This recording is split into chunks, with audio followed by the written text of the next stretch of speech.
Hey y'all, welcome back to my channel. It's me, Kiara, and I do have another recipe for you guys. Yes, it is gluten-free, dairy-free, and egg-free. The same kind of meals that took me from the 190s to the 140s, even while having all of these food intolerances. You can expect so much from my channel just to help you on your gluten, dairy, egg, and cane sugar-free journey without having to eat super bland and boring and just compromising on taste. I'll be sharing some of my favorite meals, some of my favorite products to buy, some staple items. So I use this platform to help the other girls out who might be dealing with the same type of things. If you want to know more about my symptoms and things like that, just go ahead and look at some older videos. But today I have such a really good breakfast option for you. Yes, it will be included in the cookbook that is coming out this year. Yes, I'm still working on it, child. I just want it to be really set up well for you guys and very user friendly. So hold on, child. It's coming, I promise.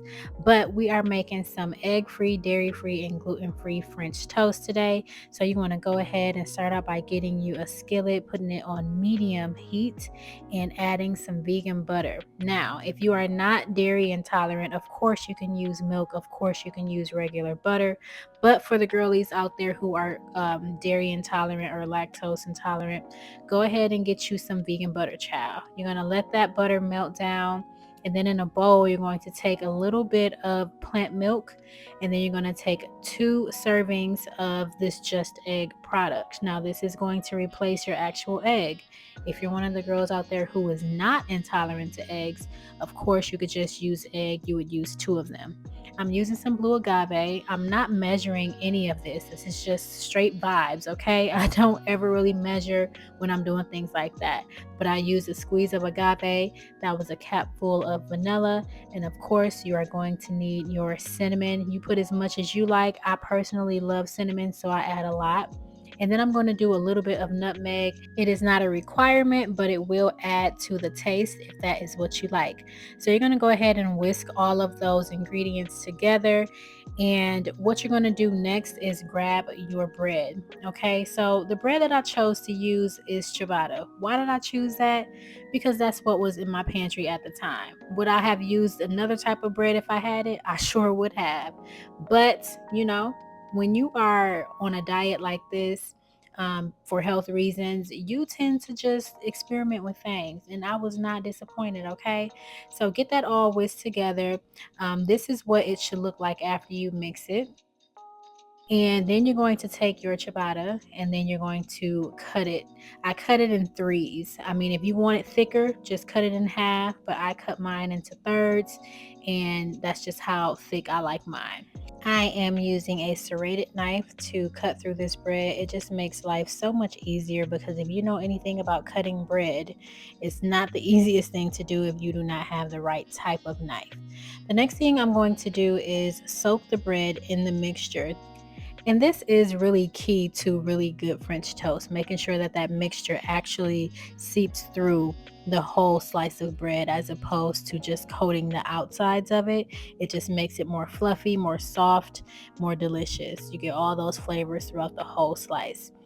Once your skillet is nice and hot and your butter has melted, go ahead and add your slices to your skillet.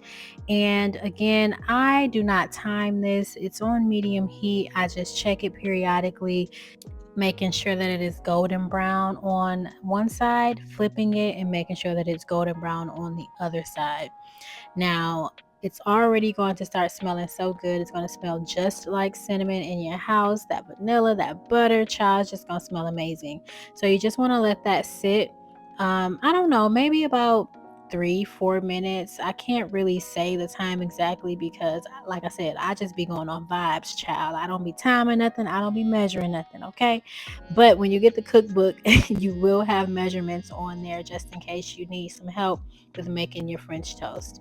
But this is what it should look like when you flip it on the other side. Okay, that Just Egg product, the egg replacement, it works really well when you're using it for things like this, for baking, for cooking. I know that it's supposed to be an egg replacement for even scramble, but I'm going to tell you honestly, I do not prefer the Just Egg product as an egg scramble or an omelet. Maybe I just haven't found a recipe that works really well for me using that, but it just does not um, give the taste that I would like for it to, you know? Um, and obviously it's not going to taste just like egg, but the taste is kind of, I don't know, plant protein-ish, if that makes sense. Anyways, after that has cooked, I'm going to go ahead and set up my little plate, child, because I am a sucker for presentation. So that's what I'm doing now. You can add whatever you want to add to this. You can add some coconut whipped cream. You can add berries. You can add chocolate. You could add walnuts or pecans or whatever it is that you want to add to your French toast. Sis, you do that, okay?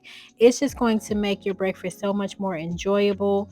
And again, these are the things that are important to me because my diet is quite sensitive and there's a few restrictions on there. So I love the presentation because it makes me feel like even though I am going through what I'm going through with this food thing, my food's still gonna look delicious and it's still gonna taste delicious. So this is important to me.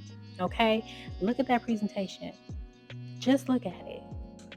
I know that looks like chocolate, but that is actually some date syrup, and it is really good, especially when you're using it for, something decadent like this. So go ahead and buy you some date syrup and let me know how you like it. But I do thank you so much for watching this video today. I hope that you attempt this recipe. You will enjoy it. There is no question about that. Make sure that you like, comment, and subscribe, and turn on your notification bell to know when I post another video. Bye.